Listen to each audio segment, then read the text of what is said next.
Hi friends, मैं हूं अमित कुमार। आज हम लोग क्लास 7 का मैथ करेंगे। क्लास 7 का मैथ में अध्याय 1 कर लेते हैं। अध्याय 1 है आपका पूर्णांक। हम लोग आज बात करेंगे पूर्णांक के बारे में कि पूर्णांक क्या होता है। पूर्णांक ये आपका अध्याय हो गया। इसमें बहुत सारी चीजें हैं जो बताना होगा अभी। जैसे पूर्णांक है, निरपेक्ष मान हो गया, है ना। संख्या रेखा क्या होता है, संख्या रेखा पर किसी भी पूर्णांक को दिखाते हम लोग कैसे हैं, रिप्रेजेंट कैसे करते हैं, इन सारी चीजों को हम लोग सीखेंगे बारीकी से। तो सबसे पहले है क्या आपका पूर्णांक। तो पूर्णांक क्या होता है, जैसे 0 हो गया, 1 2 3 4 डॉट डॉट इस तरह से इधर आएंगे तो -1 -2 -3 -4 डॉट डॉट, ये आपका पूर्णांक है। कहने का मतलब क्या हुआ कि धनात्मक, 0 और ऋणात्मक, ये तीनों को हम लोग क्या कहेंगे, इन तीनों के समुच्चय को या संग्रह को हम लोग क्या कहेंगे, पूर्णांक कहेंगे। कहने का मतलब क्या हुआ कि पूर्णांक में धनात्मक, ऋणात्मक और 0 तीनों शामिल हो जाता है। जैसे देख लीजिए, +7 है, इसे भी पूर्णांक कहेंगे। -9 लिखा हुआ, ये भी पूर्णांक है। 0 है तो ये भी पूर्णांक है। -132 लिखा हुआ, ये भी पूर्णांक है। तो जितनी भी संख्याएं जो धनात्मक होती हैं, ठीक है, और उसके बाद जो ऋणात्मक होती है और साथ में 0, तीनों जो होता है ये क्या कहलाता है, पूर्णांक कहलाता है। तो बहुत सारे बच्चे कंफ्यूज होते हैं कि सर पूर्णांक क्या नहीं होता है, मतलब कौन कौन संख्याएं हैं जो पूर्णांक नहीं होती हैं। अब देखिए, जो भी संख्या दशमलव में होगा, ठीक है, मतलब दशमलव वाली संख्या जो है पूर्णांक नहीं होती है। जैसे 7.32 लिखा होगा या 7.32, ये संख्या दशमलव वाली है तो ये पूर्णांक नहीं होगी। या 1.2 है, ये पूर्णांक नहीं होगा। 9.3 है, ये पूर्णांक नहीं होगा। तो बस जो धनात्मक संख्याएं होती है, ठीक है, धनात्मक संख्याएं और ऋणात्मक संख्याएं साथ में 0, इन तीनों का जो कॉम्बिनेशन है ये होता है पूर्णांक। तो पूर्णांक क्या नहीं होगा, तो दशमलव वाली संख्या पूर्णांक नहीं होगी। उसके बाद जो अपरिमेय संख्याएं होती है, जैसे √2 है, √7 होता है, वो भी आपका पूर्णांक नहीं होगा। जैसे √2 हो गया, √7 है, √5 है, ये सभी संख्याएं अपरिमेय हैं, ये भी आपका पूर्णांक नहीं होती है। इसके अलावा जो संख्याएं अंश वाली होती है, अंश वाली है ना, जैसे 4/3 लिखा हुआ है, 1/2, तो ये पूर्णांक नहीं होता है। 4/3 पूर्णांक नहीं कहेंगे, 1/2 को पूर्णांक नहीं कहेंगे। ये परिमेय संख्या है लेकिन पूर्णांक नहीं है। तो पूर्णांक क्या हो गया, धनात्मक संख्याएं, ऋणात्मक संख्याएं और साथ में 0, ये सब पूर्णांक हो गया। और पूर्णांक क्या नहीं है, तो दशमलव वाली संख्याएं पूर्णांक नहीं है।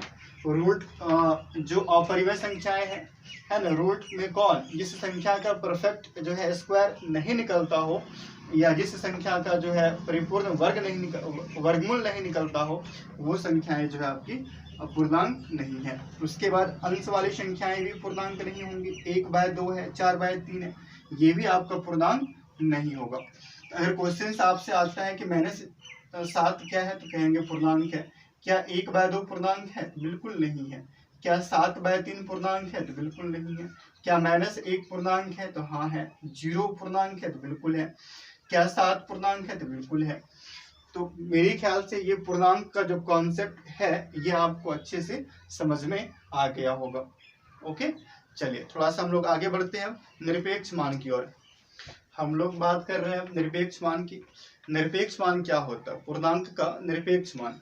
तो देखिए, निरपेक्ष मान क्या होता है ना, किसी भी पूर्णांक का, है ना, किसी भी पूर्णांक का अगर हम लोग किसी भी पूर्णांक को उसके चिन्ह से स्वतंत्र कर दे, है ना, जैसे -1 है तो उसको माइनस से हम लोग क्या करें, स्वतंत्र कर दे, फ्रीडम, उसको फ्री कर दे, तो वही क्या हो जाएगा, उसका निरपेक्ष मान हो जाएगा। इसको आप ऐसे भी समझ सकते हो, किसी भी पूर्णांक का संख्यात्मक मान, किसी भी पूर्णांक का संख्यात्मक मान जो उसके चिन्ह को स्वतंत्र करता हो, किसी भी पूर्णांक का संख्यात्मक मान जो उसके चिन्ह से उसको क्या करता हो, स्वतंत्र करता हो, उसे फ्री करता हो, वही क्या होगा, आपका निरपेक्ष मान होगा। जैसे -2 लिखा हुआ है तो ये चिन्ह लगा हुआ है ना, जब इसके चिन्ह को छोड़ देंगे तो क्या बचेगा, 2। तो ये -2 का निरपेक्ष मान क्या हो जाएगा, 2 हो जाएगा। उसके बाद जैसे मान लीजिए -7 लिखा हुआ है तो ये तो माइनस यहाँ लगा हुआ है, ये चिन्ह लगा हुआ है। जब इसके चिन्ह को छोड़ देंगे, जब -7 को इसके चिन्ह से आजाद कर देंगे तो क्या होगा, 7 ना होगा। तो -7 का निरपेक्ष मान क्या हो जाएगा, 7। जैसे -1 है, इसका हो जाएगा +1। अब देखिए होता है क्या है कि किसी भी पूर्णांक का अब पूर्णांक माइनस में हो, प्लस में हो, 0 हो, है ना, कुछ भी हो, तो किसी भी पूर्णांक का जो निरपेक्ष मान होता है वो हमेशा धनात्मक होगा और 0 होगा। धनात्मक होगा और क्या होगा, 0 होगा, है ना, या धनात्मक या तो 0 होगा।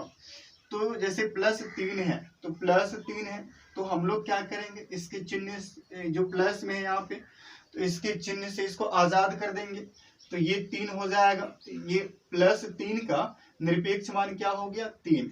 -7 लिखा होगा, इस चिन्ह को छोड़ देंगे, 7 होगा। तो 7 क्या हो गया आपका, -7 का निरपेक्ष मान। जैसे 0 है तो 0 का 0 ही होता है, ठीक है, 0 का निरपेक्ष मान क्या होगा, 0 होगा।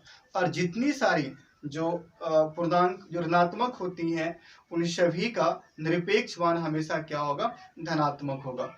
और धनात्मक का तो धनात्मक होता ही है, ऋणात्मक का भी क्या हो जाएगा, धनात्मक हो जाएगा। और जो 0 है उसका क्या होगा, आपको 0 होगा। तो क्वेश्चन आपके बुक में आएगा कि -5 का निरपेक्ष मान क्या होगा, तो आप 5 लिख देंगे। -7 का निरपेक्ष मान क्या होगा, तो आप 7 लिख देंगे। 0 का क्या होगा, तो आप 0 कर देंगे। अब होता है क्या कि निरपेक्ष मान को लिखने का एक शर्त है। शर्त क्या है, या उसको जो है डिनोट करने का एक प्रोसेस है। जैसे अगर कोई संख्या x है तो अगर इसके निरपेक्ष मान को दिखाना होता है तो हम लोग इस तरह से इसे सूचित करते हैं। क्या करते हैं, इसको हम लोग सूचित करते हैं इस तरह से, इसके अंदर लिख करके। जैसे -7 है, इसका आपको निकालना है निरपेक्ष मान, तो ये जो साइन है, ये साइन कह रहा है कि -7 का आपको निरपेक्ष मान को ही लिखना होगा। तो -7 का क्या हो जाएगा, 7 हो जाएगा। जैसे और भी -11 है और ये साइन लगा दिए, इसका मतलब ये हुआ कि -11 का आपको निरपेक्ष मान को ही लिखना है, तो ये क्या हो जाएगा, 11 हो जाएगा। तो ये किसी भी संख्या या किसी भी पूर्णांक जो x के रूप में है तो उसको हम लोग इस तरह से जो है निरपेक्ष मान में लिख करके सूचित करते हैं। जैसे और भी संख्या, मान लीजिए कि -100 लिखा हुआ है, तो -100 का क्या निकालना होगा, निरपेक्ष मान निकालना होगा। कितना हो जाएगा, +100। -1 है तो -1 का क्या हो जाएगा, +1। 0 है तो 0 का क्या होता है, 0। तो धनात्मक हो तो धनात्मक ही होगा, 0 है तो 0 होगा, अगर माइनस में है तो उसका हो जाएगा प्लस में। तो ये हो गया आपका निरपेक्ष मान। हम लोग अब आगे बढ़ते हैं, देखते हैं संख्या रेखा क्या होता है और संख्या रेखा पर किसी भी पूर्णांक को हम लोग निरूपित कैसे करते हैं, उसे संख्या रेखा पर कैसे दिखाते हैं। जैसा कि हम सब जानते हैं कि 0 जो है न तो धनात्मक है और न ही ऋणात्मक है। तो 0 क्या होता है, बीच में होता है ना, संख्या रेखा पर 0 कहाँ होता है, बीच में। और 0 के दाईं ओर होता है धनात्मक पूर्णांक और बाईं ओर क्या होता है, ऋणात्मक पूर्णांक। क्यों होता है ऐसा, क्योंकि धनात्मक और जो ऋणात्मक पूर्णांक होते हैं वह दोनों एक दूसरे के विपरीत होते हैं, इसलिए संख्या रेखा पर दोनों का जो दिशा होता है वो भी एक दूसरे के विपरीत होता है। अगर एक राइट की ओर है तो एक जो है लेफ्ट की ओर है। चलिए हम लोग इसको देख लेते हैं। इस तरह का जो लाइन होता है ये हो गया नंबर लाइन, इसके बीच में क्या होगा, 0। 0 बीच में क्यों होता है, क्योंकि 0 न तो धनात्मक है और न ही ऋणात्मक है, इसलिए 0 कहाँ होगा, हमेशा बीच में होगा। तो 0 के अगर दाएं ओर बढ़ेंगे, 0 के हम लोग कहाँ बढ़ेंगे, दाएं ओर, राइट की ओर, तो ये जाएगा प्लस में। किस में हो जाएगा, ये प्लस में। मतलब 0 से दाईं ओर अगर बढ़ेंगे तो धनात्मक होगा, बाईं ओर बढ़ेंगे तो ऋणात्मक हो जाएगा। जैसे कि 1 हो गया, 2 है, 3, 4, 5 ऐसे आगे बढ़ जाएगा ये। जब इधर आ जाएंगे हम लोग लेफ्ट की ओर आएंगे, जैसे -1 है, -2, -3, -4, -5, तो ये हो गया आपको ऋणात्मक संख्या। 0 से उधर गए तो क्या हो गया, धनात्मक हो गया, और इधर आ गए तो ऋणात्मक हो गया, है ना। अब एक खास बात और भी है संख्या रेखा का, कि संख्या रेखा पर आप 0 से दाएं ओर, 0 से क्या, आप संख्या रेखा पर कहीं पर भी अगर आप जो है लेफ्ट से, अगर आप लेफ्ट से जाएंगे राइट की ओर, है ना, अगर आप लेफ्ट से कहाँ जा रहे हैं, राइट की ओर, मतलब बाएं से दाएं की ओर, तो संख्या का जो मान है, जो संख्यात्मक मान होता है पूर्णांक का, वो जो है आपका बढ़ता जाएगा। क्या हो जाएगा, वो बढ़ता जाएगा, ऐसे करके, है ना, ऐसे करके बढ़ता जाएगा, बढ़ता जाएगा, बढ़ता जाएगा। आप जितना भी दाएं से बाएं की ओर जाएंगे तो किसी भी पूर्णांक का संख्यात्मक जो मान है वो क्या हो जाएगा, बढ़ता जाएगा। जैसे सपोज स्टार्ट अगर हम किए 0 से, 0 के बाद 1 पर गए तो 0 से बड़ा 1 हुआ, 1 के बाद 2 तो 2 1 से बड़ा है, 3 तो 3 2 से बड़ा है, 4 तो 4 3 से बड़ा है, 5 5 4 से बड़ा है। जैसे यहाँ देखिए अब -1 और 0 है तो दाएं और ही जा रहे हैं ना अभी, तो -1 और 0, तो -1 से 0 क्या हो जाएगा, बड़ा हो जाएगा। मतलब हम लोग संख्या रेखा पर कहीं से भी किसी भी पूर्णांक को पकड़ेंगे और वहां से अगर हम लोग दाएं की ओर बढ़ेंगे तो उसका मान क्या हो जाएगा, बढ़ता हुआ चला जाएगा। क्या हो जाएगा, वो बढ़ता हुआ चला जाएगा। लेकिन अगर हम लोग अब राइट से आ जाएंगे लेफ्ट की ओर, राइट से कहाँ आ रहे हैं, लेफ्ट की ओर, मतलब दाएं से बाएं की ओर। अब इधर से आएंगे इधर, तो अगर हम लोग दाएं से बाएं की ओर आएंगे तो उसका मान क्या हो जाएगा, धीरे धीरे कमता हुआ आ जाएगा। मतलब उसका मान अब क्या होगा, वैल्यू जो है उसका कम होता हुआ आ जाएगा। जितना आप बाएं जाएंगे उतना ही उसका मान क्या होगा, कम होना शुरू हो जाएगा। जैसे यहाँ पर 2 था, 2 के बाद 1 आ गए तो 1 2 से कम है, 0 1 से कम है, -1 0 से कम है, -2 -1 से कम है, -3 -2 से कम है। तो सिंपल आप ये समझिए कि अगर आप दाएं से बाएं की ओर जाएंगे तो मान क्या होगा, संख्यात्मक पूर्णांक का कम होता हुआ आता जाएगा। जितना आप दूर जाएंगे उतना कम हो जाएगा। और अगर आप बाएं से जाएंगे दाएं की ओर तो आप जितना दूर जाएंगे उसका मान उतना ही बढ़ता जाएगा। 0 से, है ना, 0 से आप जितना दूर जाएंगे उसका मान उतना ही बढ़ता जाएगा। और इधर की ओर क्या होता है, बाएं की ओर क्या होता है कि आप 0 से जितना दूर जाएंगे उसका मान उतना ही कम हो जाएगा। फॉर एग्जाम्पल जैसे यहाँ -1 लिखा हुआ है और ये -5 है, तो -1 और -5 में ज्यादा दूर जो है 0 से कौन है, -5 है। तो -5 का जो वैल्यू या मान जो हुआ -1 से कम हो जाएगा। क्यों, क्योंकि ये -1 इसके बगल में है। या हम लोगों ने सभी पहले क्या देखा कि आप जितना जो है बाएं की ओर जाएंगे उतना आपका मान क्या होगा, कम होता हुआ जाएगा।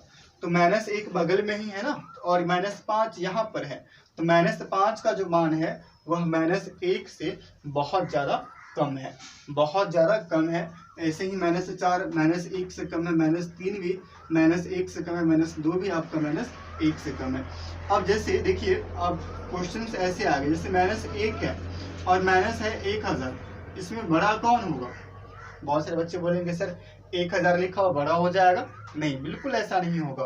क्यों नहीं होगा बच्चों, क्योंकि अगर इस दोनों को संख्या रेखा पर दिखाया जाएगा तो -1 तो 0 के बगल में आ जाएगा, लेकिन -1000 बहुत दूर जाएगा। मैंने क्या कहा अभी, ऋणात्मक में क्या होता है कि जो भी ऋणात्मक पूर्णांक है वह 0 से जितना दूर जाएगा उसका मान जो है उतना ही कम हो जाएगा। और 0 से दाएं तरफ क्या होता है, 0 से दाएं तरफ जो संख्या जितना दूर होगा उसका मान उतना ही बढ़ता जाएगा। अब क्या होगा कि आप संख्या रेखा को यूज करके जो है पूर्णांक को तुलना भी कर सकते हो। कैसे, जैसे कहा जाए कि -1 और 1 में कौन बड़ा है, तो -1 और 1 में कौन बड़ा है। अब देखना ये है कि ये 1 जो है और ये -1 जो है, तो ये 1 -1 के दाएं और है कि बाएं और है, देख लीजिए। तो संख्या रेखा पर देखें तो 1 जो है -1 के दाएं और में है, तो इसका मतलब क्या बताए थे, जब दाएं और बढ़ेगा तो मान इसका बढ़ता हुआ जाएगा। तो ये हो जाएगा आपका 1 जो है -1 से बड़ा हो जाएगा। इसी तरह से आप संख्या रेखा का प्रयोग करके पूर्णांक का जो है तुलना भी कर सकते हो आपस में, कौन सा बड़ा है कौन सा छोटा है। और हमेशा ध्यान में रखना कि ऋणात्मक संख्या में क्या होता है कि आप 0 से जितना दूर जाओगे उसका मान उतना ही कम होता हुआ चला जाएगा। जैसे मैंने कहा अभी -1 और -1000 में -1000 जो है -1 से छोटा है, बल्कि -1 जो है -1000 से बड़ा ही हो गया। 0 -1 से बड़ा है। और एक खास बात, जितनी भी ऋणात्मक संख्याएं होती है उन सबों का जो संख्यात्मक मान होता है वह 0 से कम होता है। मतलब सभी ऋणात्मक संख्याओं से बड़ा होता है 0 का मान, मतलब 0 सबसे बड़ा होता है। और जितनी भी धनात्मक संख्याएं होती है 0 उनसे क्या होता है, छोटा होता है। तो आई होप कि ये आपको संख्या रेखा अच्छे समझ में आया होगा। अब हम लोग बढ़ते हैं थोड़ा सा आगे, पूर्णांक को जोड़ते कैसे हैं, मतलब अगर पूर्णांक को जोड़ना हो घटाना हो तो कैसे करेंगे, इसके लिए बस आगे देख लेते हैं हम लोग। चलिए बच्चों, हम लोग अब देख रहे हैं कि संख्या रेखा पर पूर्णांक को जोड़ते कैसे हैं और घटाते कैसे हैं। अगर संख्या रेखा पर पूर्णांक को जोड़ना होगा तो क्या करेंगे, घटाना होगा तो क्या करेंगे। तो देखिए होता है क्या कि अगर नंबर लाइन पे संख्या रेखा पे अगर धनात्मक पूर्णांक को जोड़ना होता है तो हम लोग दाईं ओर चलेंगे, अगर ऋणात्मक पूर्णांक को जोड़ना होता है तो हम लोग बाईं ओर चलेंगे। ठीक है, जैसे एक एग्जांपल आपको हम लेके दिखाते हैं। 5 है, प्लस करना है आपको 2, तो 5 में जोड़ना है धनात्मक संख्या को प्लस 2 को। तो सबसे पहले क्या करते हैं, इसको दिखा देते हैं। जैसे 1 है, 2, 3, 4, 5, 6, 7, 8, 9 ऐसे करके बाएं तरफ क्या हो जाएगा, -1। माइनस इसका यूज अभी नहीं है, कम ही दिखा देंगे इसको। तो पहले दिखाना है 5 को, ये रहा 5 आपका, ये 5 हो गया। इसमें जोड़ना किसको है, तो धनात्मक पूर्णांक को, है ना। किसको जोड़ना है, धनात्मक पूर्णांक को। तो जब धनात्मक पूर्णांक को जोड़ना होगा तो हम लोग क्या करेंगे, दाएं की ओर चलेंगे, है ना। संख्या रेखा पर अगर धनात्मक पूर्णांक को जोड़ना है हम लोग क्या करेंगे, दाएं की ओर चलेंगे। तो कितना जोड़ना है, इसमें 2 है, तो हम लोग क्या करेंगे, 2 स्टेप आगे बढ़ जाएंगे। कहाँ पहुंच गए, 7 पे ना। तो 5 + 2 बराबर क्या हो जाएगा, 7 हो जाएगा। लेकिन अगर यहीं पर 2 प्लस लिखा होता -5, ठीक है, 2 प्लस क्या लिखा होता -5, तो 2 तो पहले दिखा देंगे, यहाँ पे लिखा होगा। अब जोड़ना किसको है, ऋणात्मक संख्या को, ऋणात्मक पूर्णांक को, है ना। 2 में जोड़ना किसको है, ऋणात्मक पूर्णांक को। जब ऋणात्मक पूर्णांक को जोड़ेंगे हम लोग तो बाएं की ओर चलेंगे। धनात्मक को जोड़ने के लिए दाएं की ओर चलेंगे, ऋणात्मक को जोड़ने के लिए हम लोग बाएं की ओर चलेंगे। जब बाएं की ओर चलेंगे कितना चलेंगे, 5 कदम, -5 है, 1, 2, 3, 4। थोड़ा सा आगे बढ़ाते हैं इसको, एक कम पड़ गया, मान लीजिए -3 है, -4 है, तो 1 हुआ था, 2, 3, 4 और ये हो गया 5। हम लोग कहाँ पहुंचे, -3 पर। तो 2 + -5 बराबर क्या हो जाएगा, -3 हो जाएगा। तो संख्या रेखा पर क्या देख रहे हैं हम लोग कि धनात्मक पूर्णांक को जोड़ना होगा तो दाएं की ओर चलेंगे, और ऋणात्मक पूर्णांक को जोड़ना होगा तो बाएं की ओर चलेंगे। थोड़ा सा और आगे बढ़ जाते हैं हम लोग। अब चलिए, हम लोग अब कर रहे हैं 2 पूर्णांक को जोड़ना है ना। 2 पूर्णांक को करना क्या है, जोड़ना है। तो क्या करेंगे, अब 2 पूर्णांक में 2 बातें आ गई। एक क्या है कि सामान्य चिन्ह वाले पूर्णांक, और एक है असामान्य चिन्ह वाले पूर्णांक। तो जो सामान्य चिन्ह वाले पूर्णांक है, जैसे -7 जोड़ है -3, तो -7 और -3 ये दोनों का चिन्ह समान है, इसे हम लोग क्या कह सकते हैं, सामान्य चिन्ह वाले पूर्णांक कह सकते हैं ना। इसे कैसे जोड़ेंगे हम लोग, तो समान चिन्ह वाले पूर्णांक को जोड़ने का नियम है। क्या नियम है कि एग्जाम्पल लेकर के ही दिखाते हैं। -3 है और -7 + -3 है, तो करना क्या है, दोनों का सबसे पहले निरपेक्ष मान को जोड़ देंगे हम लोग। दोनों का क्या करेंगे, निरपेक्ष मान को जोड़ देंगे। इसका हो जाएगा 7 और इसका हो जाएगा 3, तो 7 3 कितना हो गया, 10। अब दोनों में सामान्य चिन्ह क्या लगा हुआ है, माइनस है ना, या दोनों का जो सामान्य चिन्ह है जो दोनों में लगा हुआ है वो है माइनस। तो हम लोग यहाँ भी लगा देंगे माइनस। ये हो गया आपको -10। ये कितना हो जाएगा आपको, तो -7 प्लस -3 बराबर क्या हो जाएगा, -10 हो जाएगा। और भी एग्जाम्पल लेते हैं। -5 है, प्लस जोड़ना होगा -1 को, तो दोनों समान चिन्ह वाले पूर्णांक है, तो दोनों का निरपेक्ष मान को पहले क्या करेंगे, जोड़ देंगे, हम लोग मिला देंगे। तो -5 का हो जाएगा 5, -1 का हो जाएगा 1, तो 5 और 1 कितना हो गया 6। दोनों का जो है समान चिन्ह क्या है, माइनस का है, तो यहाँ लग जाएगा माइनस। तो -5 -1 बराबर क्या हो जाएगा, -6 हो जाएगा। जैसे और देख लीजिए, 7 और +3 है, प्लस में 3 और ये +7 है, तो +7 और +3 ये भी समान चिन्ह है, तो 7 और 3 कितना हो गया 10, और ये प्लस तो प्लस यहाँ हो गया। ऐसे प्लस को हम लोग दिखाते नहीं है, तो ये हो गया माइनस में और ये हो गया प्लस में। तो जब भी दो पूर्णांक को जोड़ना होगा और दोनों का अगर चिन्ह जो है समान होगा, तो हम लोग क्या करेंगे, दोनों के निरपेक्ष मान को जोड़ देंगे और दोनों में जो समान चिन्ह लगा हुआ है वही चिन्ह फिर वहां पे लगा देंगे। जैसे और भी एग्जाम्पल, -1 ने जोड़ना है -9 को, तो दोनों समान चिन्ह वाला पूर्णांक है, तो 9 और 1 कितना होगा 10, दोनों में माइनस लगा हुआ है, यहाँ भी क्या हो जाएगा माइनस, तो ये हो गया -10। तो ये हम लोग जोड़ देंगे। अब अगर समान चिन्ह वाले पूर्णांक को जोड़ना होगा तो हम लोग इस तरह से जोड़ देंगे।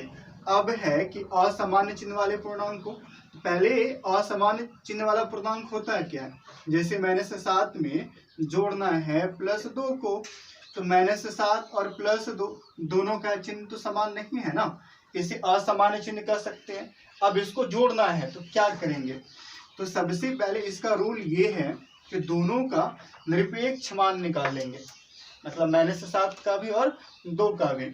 तो इसका हो जाएगा 7, इसका हो जाएगा 2, तो दोनों के निरपेक्ष मान को आपस में घटा देंगे, बड़े में से छोटे वाले को। तो 7 - 2 बराबर क्या बचेगा 5, तो यहाँ लिख देंगे 5। अब देखना ये है कि निरपेक्ष मान जब निकाले थे तो बड़ा कौन था, बड़ा था 7, तो 7 का चिन्ह क्या है माइनस, यहाँ भी क्या हो जाएगा माइनस।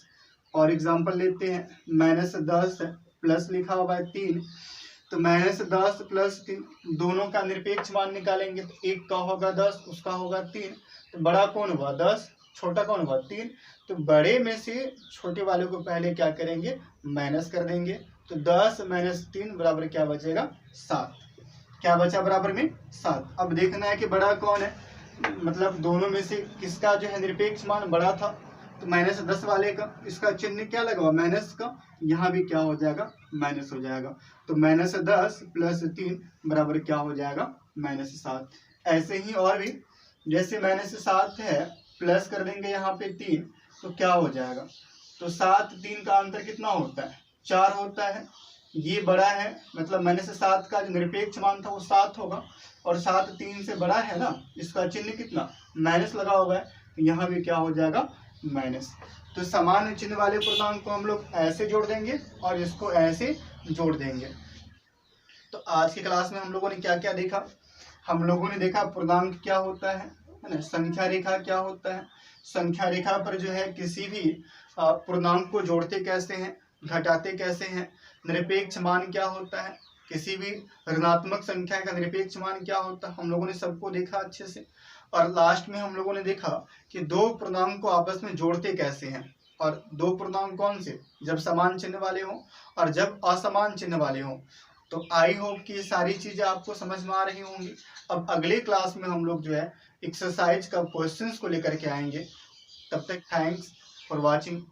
अगर आपको वीडियो अच्छा लगता है, पसंद आता है, तो आप सब्सक्राइब करें, लाइक करें, और जो भी आपके आसपास जो क्लास 7 के छात्र हैं उन तक जो है इस वीडियो को जरूर शेयर करें। Thanks for watching once again.